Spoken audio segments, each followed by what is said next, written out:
Hello guys! Tara, samahan niyo ako pumunta ng mini park sa San Juan Pinaglabanan Elementary School ay mayroong mini park.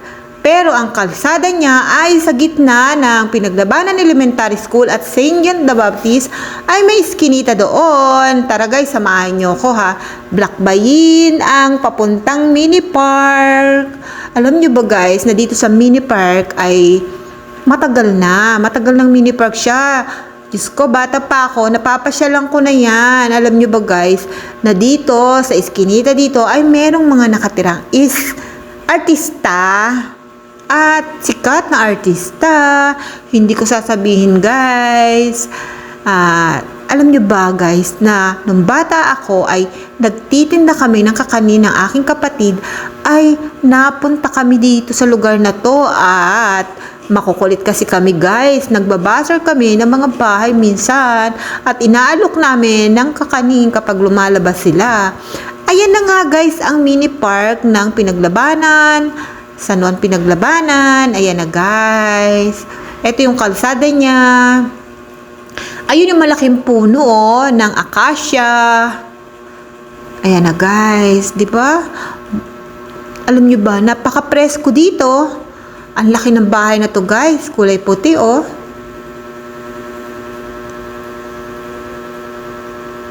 Dito guys, sa mini park na to, kami mga bata pa kami noon, pinapasyal. Dito naman banda, sa may acacia noon, ayan, ay diyan kami naglalambaras. Dahil diyan noon ay may mga palaruan. Duyan, siso, lambitan, ganon. Ayan, dito nakapwesto yun guys. Pero ngayon, ang laki na ng pinagbago. Ayan na yan diba guys? Hanga ako sa bahay na to guys. Ang laki. Dati hindi naman yung ganyang kaganda. Pero ngayon, ang laki na ng pinagbago. Tara guys, iikot ko kayo sa mini park.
So guys, ayan na, napasyal ko na kayo sa mini park ng San Juan, Pinaglabanan. At siyempre, huwag kayong hindi magkakamaling pumunta sa San Juan dahil dito sa San Juan ay marami kayong lugar na mapupuntahan.